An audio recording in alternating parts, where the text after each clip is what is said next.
तो आज हम बात करने वाले हैं नेपाल के नए इंटरनेशनल एयरपोर्ट के बारे में। इस नए इंटरनेशनल एयरपोर्ट का नाम है पोखरा इंटरनेशनल एयरपोर्ट। तो इस एयरपोर्ट के रिलेटेड हम बात करने वाले हैं कि क्यों इंडियन मीडिया इसके बारे में गुस्सा है, नेपाल के इस एयरपोर्ट से इंडिया को क्या मसला हो सकता है, क्यों इतना गुस्सा पाया जा रहा है सिर्फ एक एयरपोर्ट से। तो इस रिपोर्ट को देखते ही फिर आपके साथ बात करते हैं कि नेपाल के इस नए इंटरनेशनल एयरपोर्ट से किस किस को और क्यों मसला है। रिपोर्ट जानते हैं।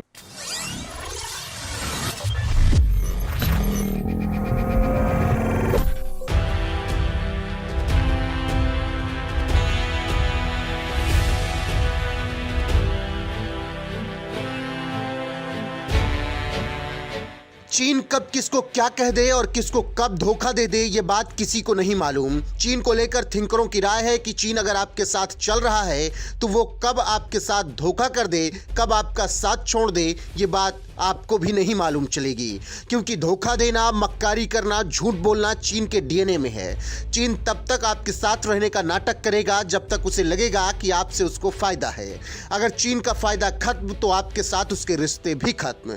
नेपाल बहुत ज्यादा चीन की दोस्ती से फूले नहीं समा रहा था कि अचानक पुष्प कुमार दहल को इतना बड़ा झटका लगा कि उनके होश फाख्ता हो गए और नेपाल की जनता की बोलती बंद हो गई और राजनीतिक पार्टियां बयान देने से बच रही हैं। नेपाल में चीन के belt and road initiative BRI को लेकर विवाद खड़ा हो गया है, क्योंकि काठमांडू में चीनी दूतावास ने घोषणा की है कि पोखरा अंतर्राष्ट्रीय हवाई अड्डा चीन नेपाल बीआरआई सहयोग की प्रमुख परियोजना है। हवाई अड्डे को बीआरआई से जोड़ते हुए चीनी दूतावास द्वारा की गई घोषणा से बड़ा विवाद खड़ा हो गया है। जानकारी देते चलें कि हवाई अड्डे का निर्माण चीनी ऋण पर किया गया था, जिसका उद्घाटन प्रधानमंत्री पुष्प कमल दहल प्रचंड ने किया था। और यह खबर हमने आपको बताई भी थी कि कैसे प्रचंड चीनी दोस्ती पर इठला रहे हैं। लेकिन उद्घाटन के दिन दूतावास द्वारा अचानक की गई घोषणा ने काठमांडू में विवाद खड़ा कर दिया और प्रचंड की खुशी काफूर हो गई। यहां पर खबर पर आगे बढ़े उससे पहले एक जानकारी साझा करते चले कि दुनिया की सबसे खतरनाक और विवादित परियोजना है बीआरआई,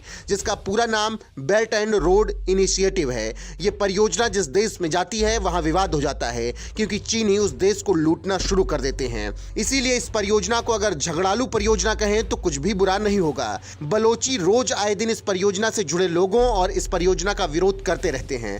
खैर, खबर पर आते हैं। खबरों की माने तो उद्घाटन से एक दिन पहले दूतावास ने कहा कि यह चीन नेपाल बीआरआई सहयोग की प्रमुख परियोजना है।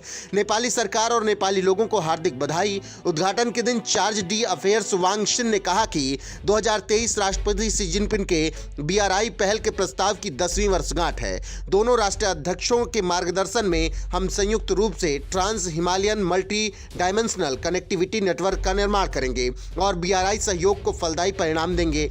लेकिन मीडिया रिपोर्ट्स के मुताबिक प्रधानमंत्री दहल ने बुधवार को इस बात पर भी चिंता जताई।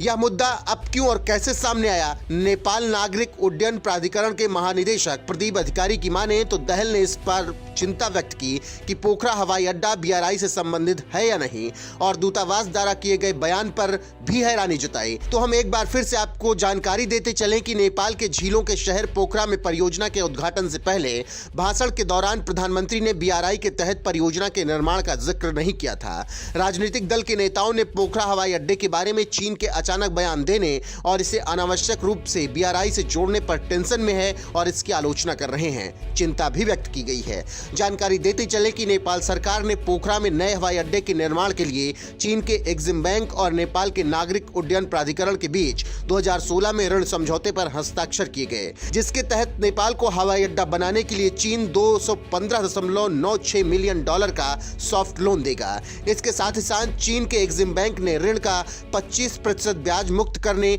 और शेष राशि के लिए 20 साल में चुकाने की अवधि के साथ ब्याज दर 2% प्रति वर्ष निर्धारित किया था।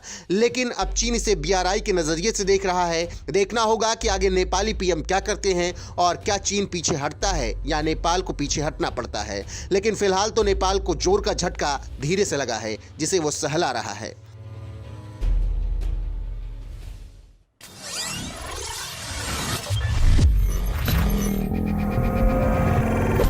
नेपाल का यह नया इंटरनेशनल एयरपोर्ट 1 जनवरी को नेपाल के नए प्राइम मिनिस्टर ने उसका इनॉग्रेशन किया और इनॉग्रेशन के साथ उन्होंने ये कहा कि हम अपने नए आने वाले टाइम के अंदर हम नेपाल और चाइना रेलवे नेटवर्क भी स्टार्ट करने वाले। ये नेपाल चाइना रेलवे नेटवर्क के बारे में पहले भी सर्वे हो चुका है और सर्वे के बाद नेपाल इंटरनेशनल एयरपोर्ट के साथ नेपाल और चाइना का ये नया प्रोजेक्ट भी स्टार्ट होने वाला है। नेपाल के पोखरा इंटरनेशनल एयरपोर्ट की जो इनॉग्रेशन हुई थी वो नेपाल के प्राइम मिनिस्टर ने की और इस नए प्राइम मिनिस्टर को इंडिया चीन का भी समर्थक कह सकते हैं, चीन का साथी कहते हैं। कई सारी न्यूज एटलीट से और कई सारी वेबसाइट से ये खबर आई है कि ये प्रो चाइनीज वही है नेपाल का। उसके बारे में ये कहा गया कि एक प्रो इंडियन है शेर बहादुर देउबा, एक प्रो इंडियन पीएम है नेपाल के। उसके बाद जब उनकी गवर्नमेंट खत्म हुई और उसके बाद एक नया प्राइम मिनिस्टर आया हाल ही में कुछ दिन पहले जिसका नाम है पुष्पा कमल दहल, जिसका नाम प्रचंडा या प्रचंड भी है, तो उसको ये कहते हैं कि एक प्रो चाइनीज प्राइम मिनिस्टर है। तो इस पूरा और रिपोर्ट को आपने देखा किस तरीके से इंडिया इसको लेके आता है कि यार हमें क्या क्या मसला हो सकता है नेपाल से इस एयरपोर्ट को। वीडियो आपने देखी, रिपोर्ट जाना तो अच्छा लगा तो लाइक शेयर एंड सब्सक्राइब कर सकते हैं आप लोग।